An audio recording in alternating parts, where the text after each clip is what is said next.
Chapter 58, Alexa Brenner. We can't leave the farmhouse fast enough for my taste. Too many memories and all of them are bad. We make it out the door and stop about 10 feet away in a patch of wet grass. I turn around and face the house one last time. No one says anything. We stand around for a moment of silence for all those who lost their lives over the battle, to those whose lives are still to be lost because we didn't accomplish anything real here, and to those who have lost their lives since the whole war started. James breaks the silence by warning us, "Stand back." He rubs his hands together. Flame grows from the friction created, and a little magic. He goes to the corner of the house and spreads the fire to the wood. Blowing on the flame, it quickly grows. Soon it encompasses the whole house. The white flame doesn't spread any further than the house. We stay here, watching as the roof collapses. The fire eats away at the house until it becomes nothing more than ash in the wind and cinders in a pile. The fire goes out as the house is leveled. James walks away. We follow him through the forest along the path made by all the traffic that went through here only a couple of days ago. Back we go to the abandoned farmhouse next door. This place is buzzing with people more lively than our bunch. The people here must be excited. Having spent much time as cattle in the demon slaughterhouse, they seem enthusiastic about their freedom, a new chance at life they probably believed was out of reach. They are welcomed by applause, cheers, tears, hugs, and gratitude. There are some people saying things, but I can't concentrate on them. The boards on the big picture window are broken, probably how the demons entered the house. Blood darkens the snow where someone must have bled out. The body is gone now. Raylene was taken during the attack. Part of me hates that the reason Raylene was kidnapped was because of me. When Darius had taken Raylene originally, it had been to give her to me as a present showing his kindness. But Sandra is unpredictable. Sandra could have any excuse for why she took Raylene. I shake my head to try to clear it before I start thinking about why they took her and what they are doing to her right now. Crystal rubs up against my legs. She cries as she looks up at me. I pick her up and just hold her. The snow melts and seeps into my arms. By the tone, I check back in on things around me. James is talking to the crowd. Count this as a victory. A small victory, but a victory all the same. Yes, there were lives lost getting to this point, but we have also saved lives.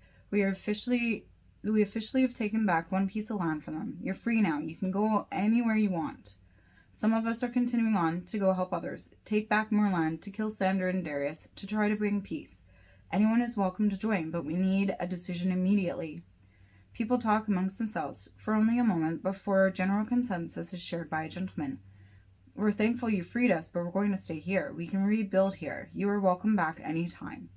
James tells them, "Very well, I wish you luck. We must be on our way, though." James turns to us. "If any of you would like to stay, here's your last chance. I will not be making any of you risk your lives any more than you already have." King Zircon nods to James. "That would be our cue. It's time for us to go back home. Good luck on your journey. Let us know if you need any help again." "Thank you. Without your help, none of this would have been possible. Have a safe journey back." James walks to one of the pickup trucks, and King Zircon leads the dwarves to move it. James walks to one of the pickup trucks, and King Zircon leads the dwarves to the moving truck. Leah, Taylor, Kelly, Miles, Daniel, and I follow James. A few other people volunteer themselves to come with us. I give Crystal to one of the people staying. I can't take her with me. She's too much of a responsibility. I don't want to try to take care of her, too. We all squish into the cab and leave the farm by going up the long driveway, then back towards Leduc.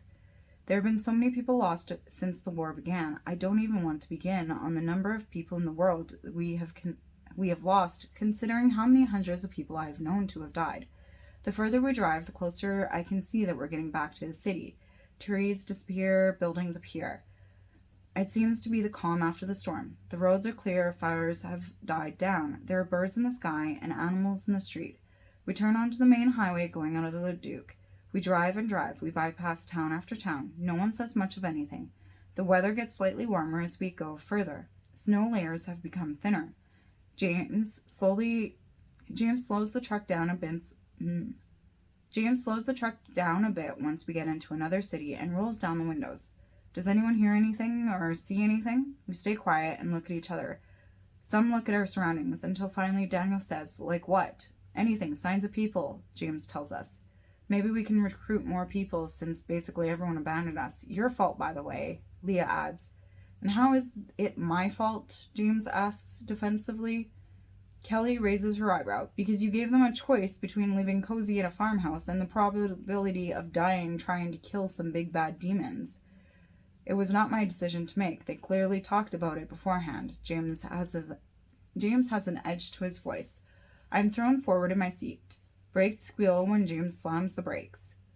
Orientating myself, I get up from the truck bed and take a look around. To the right of the truck, a golden blonde-haired girl is getting up from the ground. A large, gray-skinned creature runs towards her. She ducks and rolls out of the way of his swinging fist. The giant trips over his own foot. A man runs up and jumps on its back. He drives a blade into its neck, killing it. Looking back to the blonde, I see another woman there helping her stand.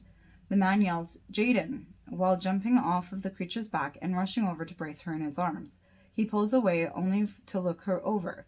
James is out of the truck cab and jogs over to the trio. Everyone else starts getting out of the truck. My legs could use a good stretching, and I'm sure everyone else could use it too. But I decide to stay beside the truck and just stand here.